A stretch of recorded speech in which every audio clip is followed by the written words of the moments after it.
Okay, these are what I call the primitive cellular mechanisms. Irritability, that is response to something in the environment. Conduction to other parts of the cell. Movement of the cell. Secretion. We should probably add, that's exocytosis. We should probably add endocytosis, define those terms. Taking in as well as secreting. And we'll talk about membrane specializations, transduction mechanisms, and a little bit about endogenous activity before we go to the multicellular structures. Now, movement of cells, what cells are we usually talking about when we talk about movement?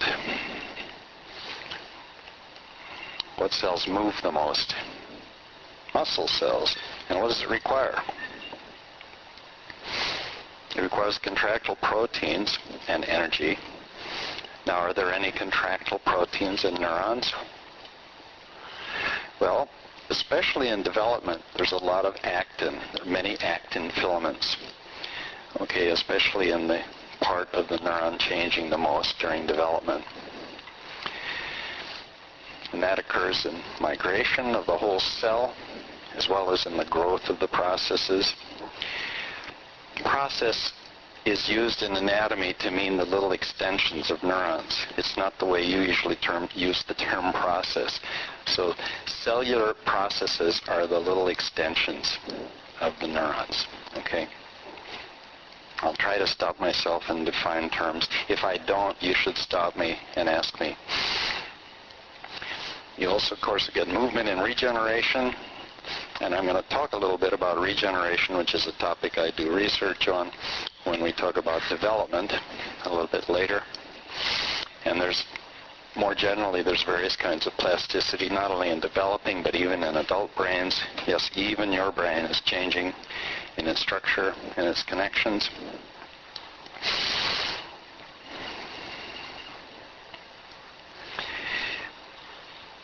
Today we're more concerned with how activity spreads within a cell.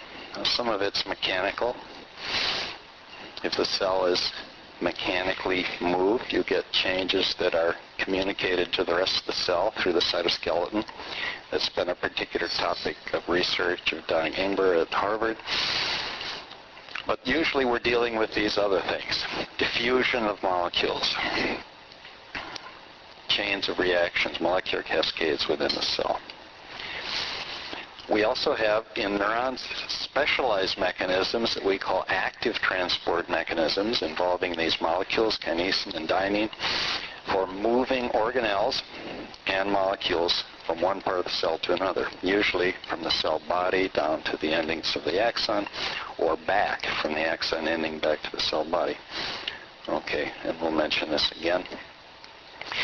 And then the topic we'll talk most about today, electrical changes in the membrane. So mechanical stimulus or chemical stimulus or an electrical stimulus to the cell membrane will lead to a depolarization of the membrane, in some cases hyperpolarization. But if it's a mechanical nudge, it's always depolarization, and then that change is conducted away from the point of origin. Okay? So that's how activity spreads within a cell. And when we talk about irritability and conduction in neurons, these are the terms at the left. We're usually talking about polarization of the membrane, either a graded or an all or none response, conduction that can be decremental or non-decremental, depending on whether we're talking about action potentials or not, and after potentials. Okay, and the terms on the right refer to synaptic action. We'll talk about that afterwards. This is, I'm not sure, I can't remember now which version of the text, whether this picture is in your text or not, but it was in an earlier version. And I haven't changed the pictures. I just want to note that he puts these up as classification of neurons into 3 principal types. He actually means only 3 principal types of long axon neuron, okay? In fact, there's probably more short axon neurons in the nervous system than there are long axon neurons. But these are, when you see people talking about neurons, they usually draw something that looks like that one on the left. That would be like a motor neuron in the spinal cord, with the cell body in the central nervous system and the axon going to a muscle. The middle cell type is like the cell with its axon coming in through a dorsal root. So the cell body is outside the CNS in what we call a dorsal root ganglion. That would be the cell type furthest to the right. Whereas in the middle one, that would be like a cell in your connected to your vestibular or auditory apparatus, the cochlea in the inner ear. These are bipolar neurons. A little bit more primitive in nature because all the neurons in lower creatures look like that. So these are the types of long axon neurons, and we can in any neuron, we can divide up the neuron into functional divisions. An input area or input zone in the picture here, a zone of transmission or conduction, just mostly the axon, and then finally an output area where the activity affects other cells, the axon terminals. Now, say we're going to record from a cell.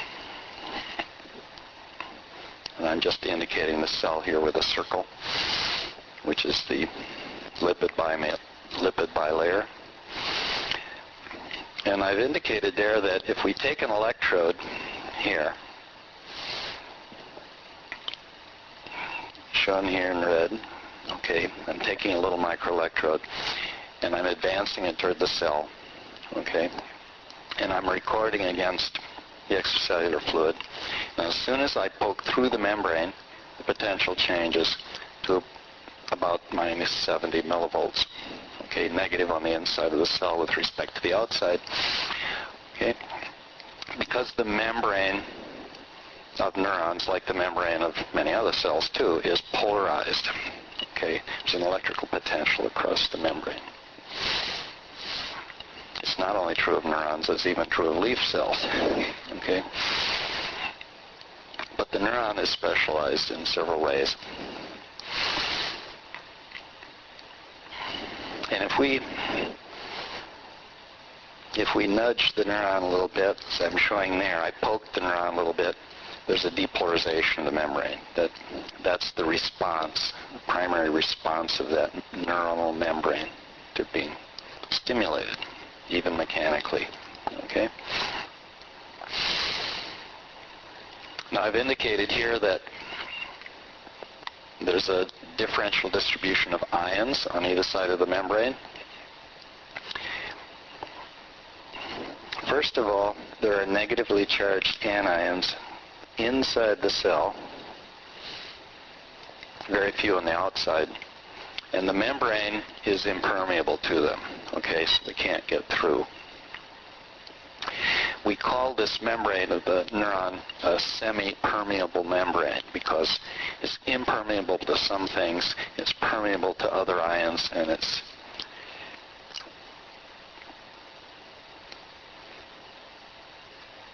semi-permeable to others. So, for example, when the neuron's in the resting state, it's pretty impermeable to sodium ions. There's many more sodium ions on the outside than there are on the inside. There's also many more chloride ions on the outside. On the inside, besides those negatively charged anions, you have the potassium ions. Now, the membrane does have some potassium channels that are open, others that are closed.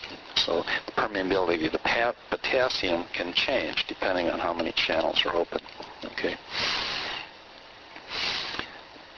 So the membrane potential then is a result of this distribution of ions on either side of the membrane, as well as, of course, on electrostatic forces. And one other thing I've indicated there at the bottom, it's a little active protein engine in the membrane we call the sodium pump. Okay? That using a little energy, it moves 3 sodiums out and brings 2 potassiums in with every cycle. Okay?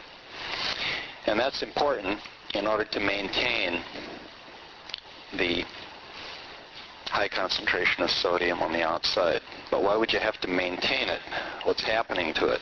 Well, whenever you get an action potential, there's an implosion of sodium ions, and we will talk about that. Now, I'll first say a little bit about the factors determining the resting potential. If you look at this picture, it shows a picture of the lipid bilayer with proteins embedded in it. Proteins, transmembrane proteins, and these are the ion channels, and it's showing potassium channels that are open, so potassium can move in either direction, but the sodium channels are closed. Well, then why would potassium end up distributed differently on the 2 sides of the membrane if the channels are open? Anybody? Well, remember, you've got those big anions inside, you've got the sodium ions on the outside, so the way the other ions distribute, even if they can get through the membrane, will depend on what 2 kinds of forces, electrostatic forces and concentration gradients. Okay. Diffusion forces. Okay.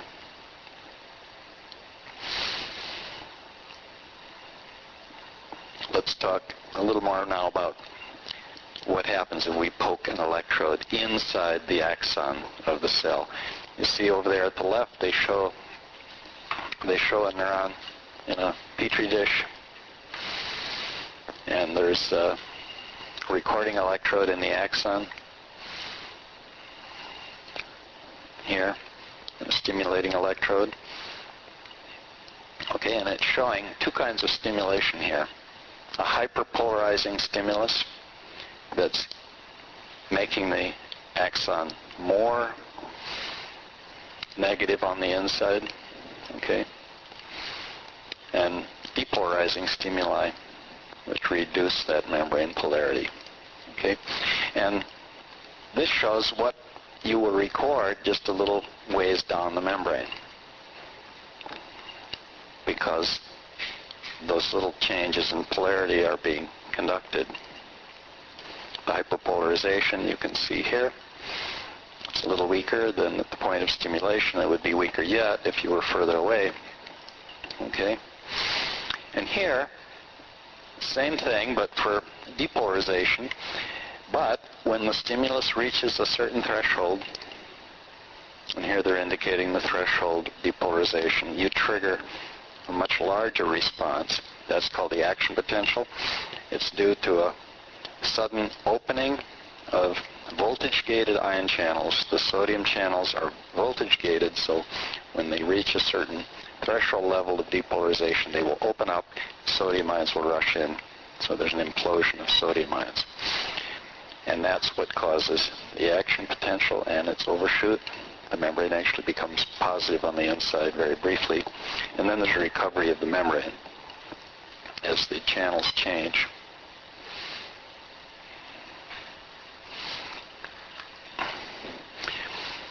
Okay, so now we've talked about different kinds of responses, different regions of the cell. Let's just review that. Relating the structural parts to the functional parts of a neuron to structural parts of a neuron, then we'll look more carefully at a couple of neurons. First of all, the receptive region, that's the dendrites in the cell body, primarily. And when those areas are stimulated, whether it be mechanically or with an electrode, or physiologically with a synaptic input, you get a graded response. Graded means the response depends on the strength of the stimulus. You get a greater response for a greater stimulus.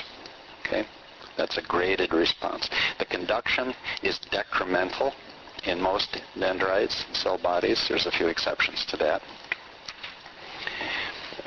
That just means that the further away from the point of stimulation you get, the weaker the effect is. Okay?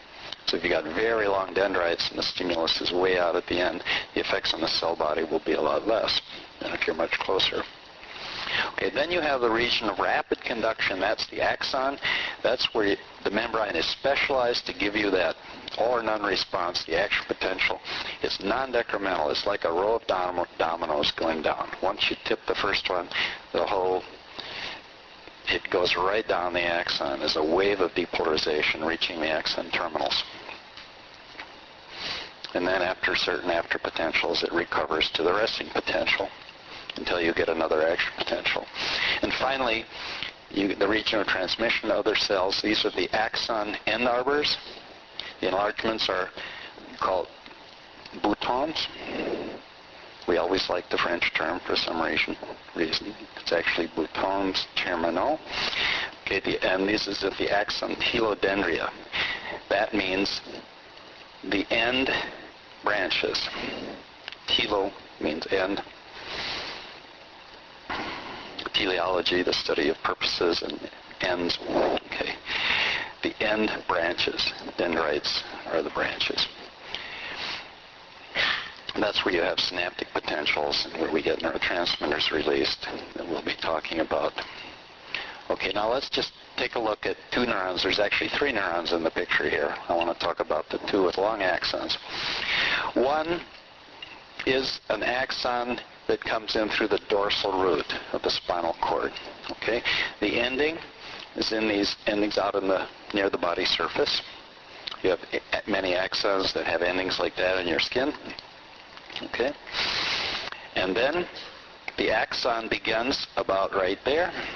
Okay, and notice there's no cell body there, but that's where the axon begins, and the axon goes right by the cell body, which is off to the side here, and reaches terminals inside the central nervous system. This is peripheral nervous system. CNS there means central nervous system. Okay.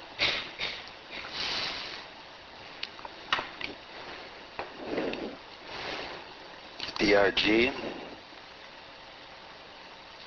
dorsal root. It's a dorsal root ganglion cell. The ganglion is a collection of those cells. Okay? So one cell isn't a dorsal root ganglion. It's a dorsal root ganglion cell. Okay? It's also referred to sometimes as a primary sensory neuron, but I'll be defining that for you later. Okay, now functionally, we can look at the motor neuron in exactly the same way. We'll put the receptive region clear over on the right. That's the cell body and dendrites inside the CNS, the central nervous system, okay, in the motor neuron. Then we have the axon, and the axon is starting right there. This one is starting right there. That region is called the axon hillock.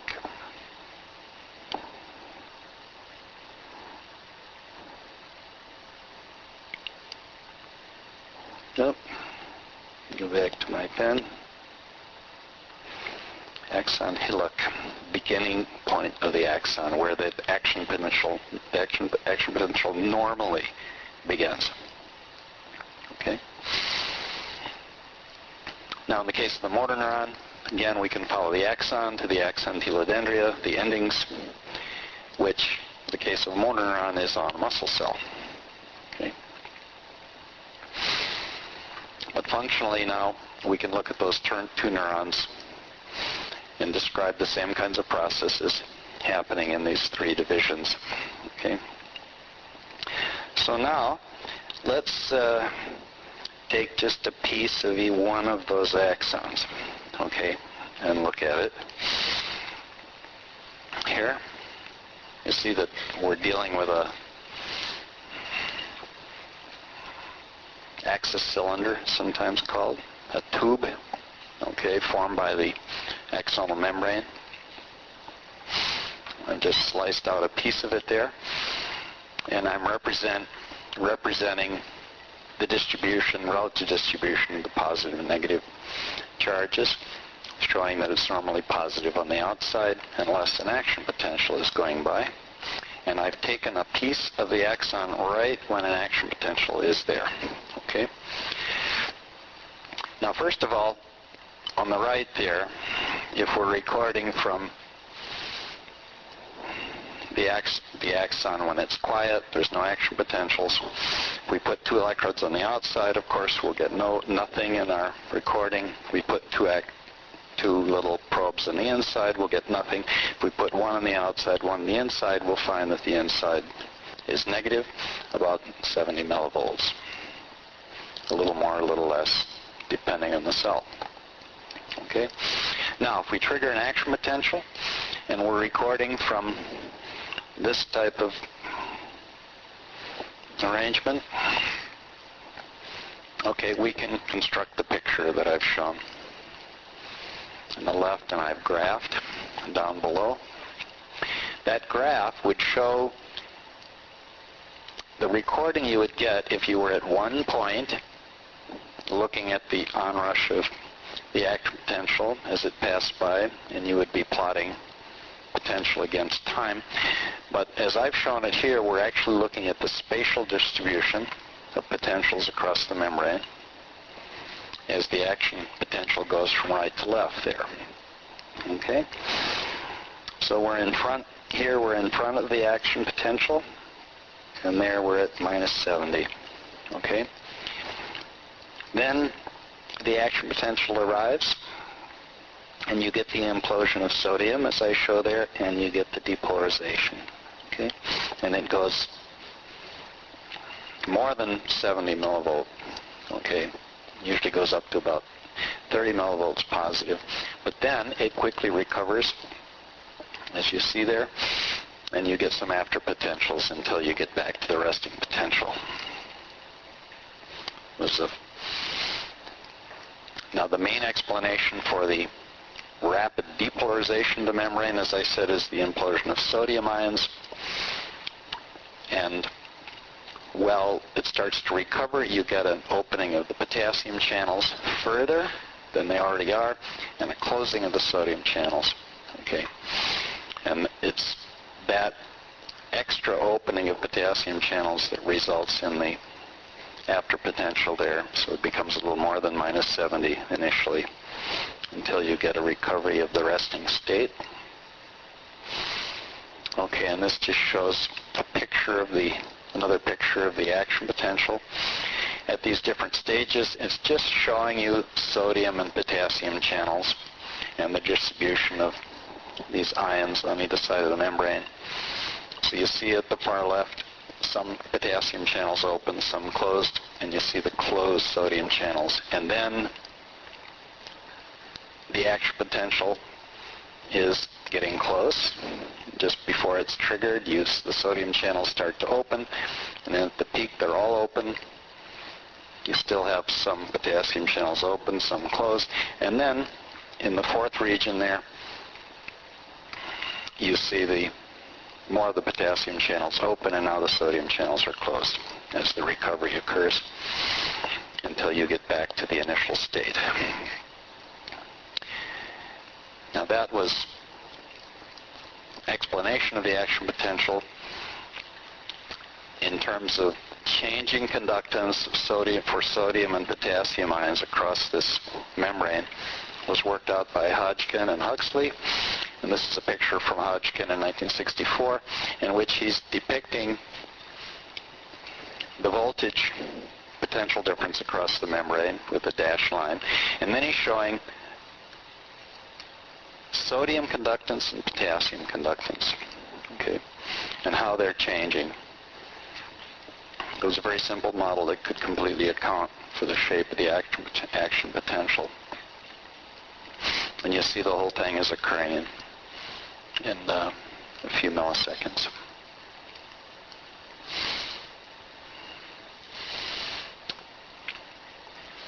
Now, what I've said so far can explain conduction in an unmyelinated axon. That's just a bare axon. Okay. And here you have a picture of that wave of depolarization that's going down the membrane. In this case, from left to right, and I'm showing a picture of the membrane at 3 different times. But many axons, this is a cartoon of an axon with a myelin sheath. And they've enlarged the axon and made it very short. Okay, but right here, you see a cell, as seen in cross-section. That's a cell that has wrapped its membrane around and around the axon. The cell is called a glial cell. A particular type of glial cell depends on whether you're in the central nervous system or the peripheral nervous system. Okay?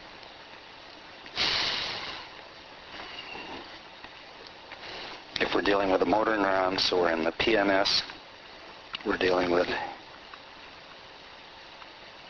Schwann cells. If we're dealing with the CNS, we're dealing with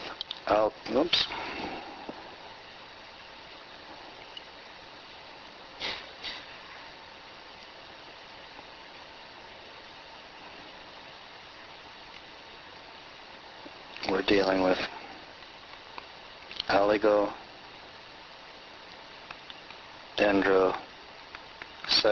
or oligodendroglia. Now these terms come from Greek and Latin, in this case Greek. Oligo means few, dendro, few branches, cyte means cell. Okay, the cell with few branches. Okay, because there are other glial cells in the CNS that have many more branches. Okay, the Schwann cell is named after Mr. Schwann. Okay. It's a wonderful cell. It does a lot of interesting things, and we'll be talking about it a number of times in the class. Now, what does that do for us? What do we need myelin for? We think of it as an insulator, and it is in many ways, because when you have that tight wrapping of the Schwann cell membrane, you tremendously change the membrane capacitance, and you cannot get, it blocks this ionic conduction. Okay? But it does another thing. With the change in capacitance of the membrane, you get much more rapid decremental conduction down the axon. Okay? So what happens is that depolarization at the beginning there, the axon hillock, triggers the action potential in the axon hillock region. That spreads very rapidly down the axon. Of course, it gets weaker because it's decremental, but it reaches the next node, which is close enough so it exceeds the threshold for firing an action potential. So the little bare part of the membrane fires an action potential. This only works if you have these little nodes where there's no myelin. So there's myelin, and then there's a little unmyelinated region, and then there's more myelin, and then another unmyelinated region, and so forth, all the way down the axon. And that's what they're showing here. So basically, the action potential is jumping from node to node, and because the conduction is so rapid between nodes, the decremental conduction, the speed of action potential conduction is much greater than in the unmyelinated axon. Okay? That jumping from node to node is called saltatory conduction. Okay? Saltations are jumps. Saltatory conduction. Here's a picture of that. Well, sorry. We can, first of all, dealing with why it's faster, you can draw an equivalent circuit for a patch of membrane in terms of resistance across the membrane, capacitance across the membrane, and along the membrane, along the axial direction of the membrane, that's R sub A, and that the two critical ones here are the capacitance and the axial resistance. If we just look at that in terms of these passive cable properties, it's showing a piece of membrane here, extracellular fluid at the top, and the cytoplasm inside the cell in the bottom, and they're representing resistance for current flow along the direction of the axon as R sub A. The resistance is shown at the bottom. And then at any point along the membrane has a certain resistance to current flow, but it also has a capacitance. Okay? And when we add myelin, we're decreasing the capacitance. Okay? I won't go through the conduction of the potential here. It's a little model. But the rate of passive spread of the current down the axis cylinder is inversely proportional to the axial resistance and the membrane capacitance. So if Cm decreases by itself, rate will increase. Okay? And there's an additional effect, because when the axon diameter increases, the rate also increases. Now that's true for unmyelinated axons too. Okay? The reason is axial resistance decreases when we increase the diameter, but increases in proportion to d squared. And you have an opposite effect due to the change in membrane capacitance, but it's only in proportion to d. So there's two ways then to increase the rate of current flow down the axon. One is to increase the diameter, and the other is myelin. And the myelin only works with the nodes. Okay? So this is a picture of current flow on a myelinated axon. And it's showing in the graph here distance along the axon, and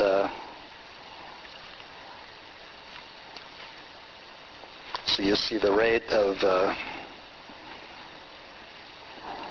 potential change there, and you see the very rapid conduction, and then the slower conduction at the node, then very rapid conduction and slower conduction at the node. But remember, it works only because the threshold is exceeded at the nodes, and that's a large enough potential change to spread down to the next node and trigger the action potential. So it's basically jumping, producing saltations. That's what saltatory conduction is.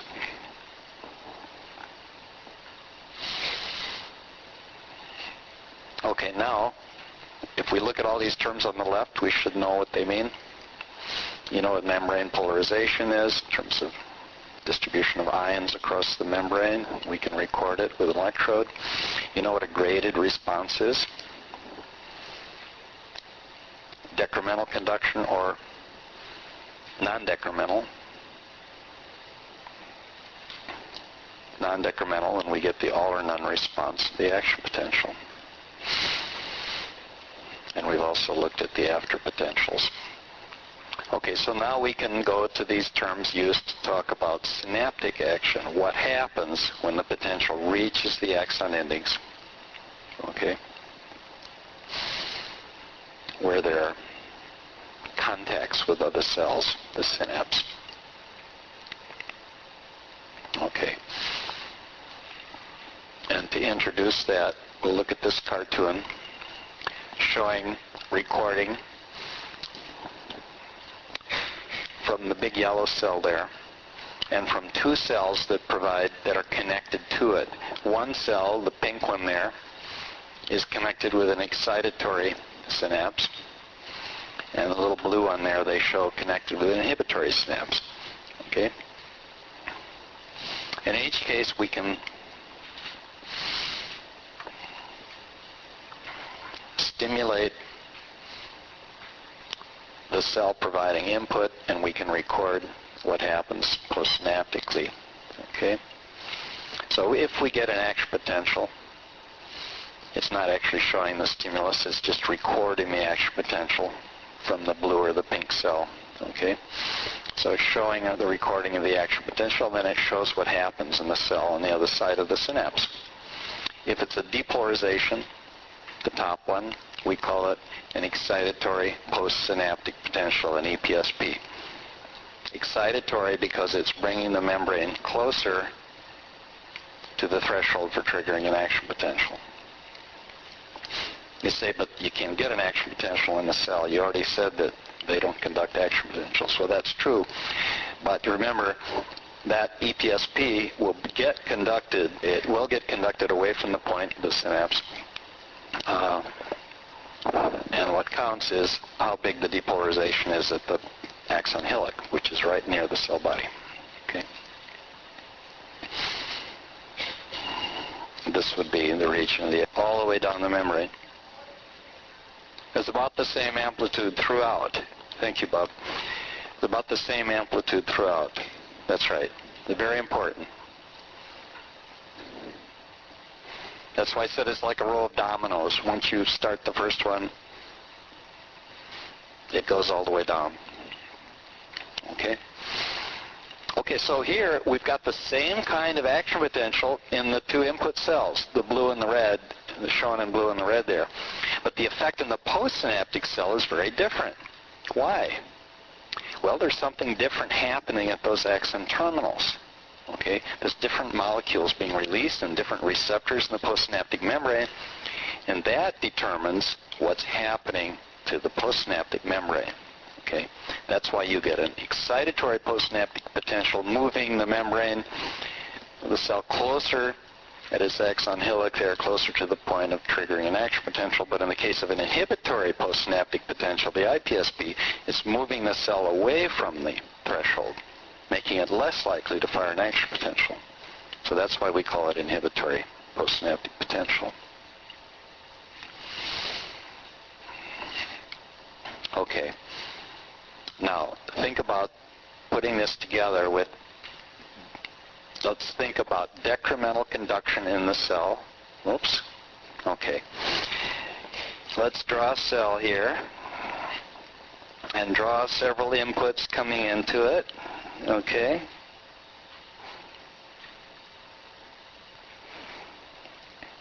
And here's its axon going on.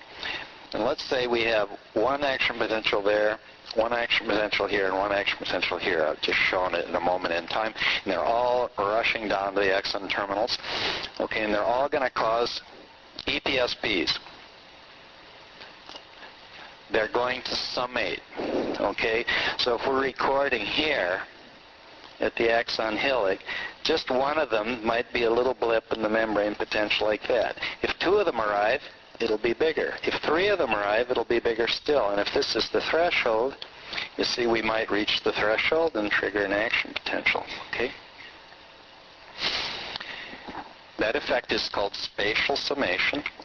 So multiple terminals contacting the cell.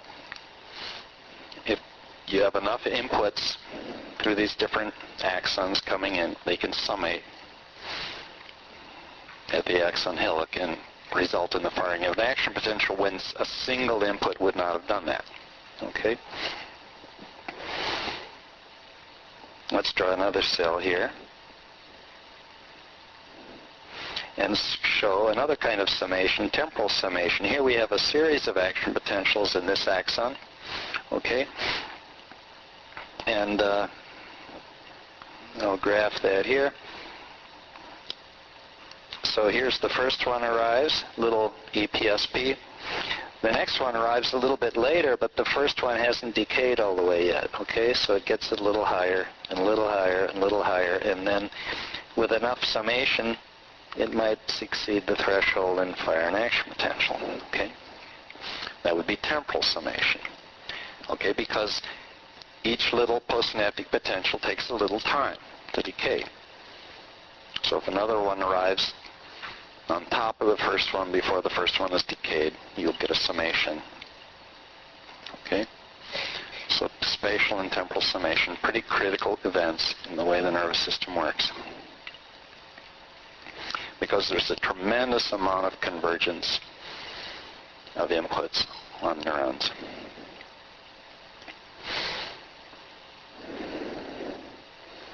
Remember I mentioned in the motor cortex, remember how many synapses I said are found on one cell on the average in the monkey motor cortex?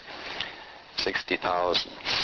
Okay, so spatial summation is a major process. Okay, now, why are some synapses excitatory, others inhibitory? Why are synapses different? It was difficult to explain them when it was argued that synapses just acted by electrical effects only, and that was believed for a long time in the early part of the 20th century. Okay. But then Otto Lowy, who was studying the innervation of the viscera and other organs like the heart, using frogs as his subjects, had a dream. In it, he realized how he could demonstrate it was chemical transmission at the synapse. The only trouble was he forgot the dream, and he got up in the morning and he couldn't remember. So what did he do? Fortunately, he had the same dream the next night. He left paper by his bed so he would write it down, but he decided not to take the chance. He got up and went to the lab. That's the story. He was studying the innervation of the frog heart, and the frog heart is innervated by two major nerves, okay, of the peripheral nervous system. One is called the accelerator nerve, because if you stimulate it electrically, it causes the heart to speed up. And the other, the decelerator nerve, because you can slow the heart down. We now know that those are the connections of sympathetic and parasympathetic divisions of the autonomic nervous system, and we will describe those, and you'll read about it in your book. So here's what he did. He put two frog hearts in separate petri dishes, each attached to those two nerves, which are now severed from the nervous system, but they were still alive. And the hearts were beating, okay? Now, if he caused one heart to speed up by stimulating the accelerator nerve, and he did that for a while, and then he took some of the fluid from around that heart and moved the fluid to the other petri dish, the second heart would speed up without having its nerve stimulated. Okay. So it had to be a chemical effect. He did the same thing for deceleration, okay, and showed a similar thing. And he said that the material, he named them just according to the function in the first one, Acceleranstoff in German, okay, the accelerator stuff from the accelerator nerve. Where did he get this Vagus-Stoff? The vagus nerve, okay, is the nerve that when stimulated slows the heart down. Okay. And later it wasn't known at his time, but not very long afterwards, it was discovered that Vagus-Stoff or Vagus-Stoff is what? That slows the heart down. Acetylcholine. The same neurotransmitter that acts at the neuromuscular junction of striated muscles, okay, also acts in the autonomic nervous system, okay. Acceleranstoff, what causes the heart to speed up? A different neurotransmitter, okay, norepinephrine or noradrenaline, okay, similar to adrenaline released by the adrenal medulla, okay. Okay, and that's where we'll start next time.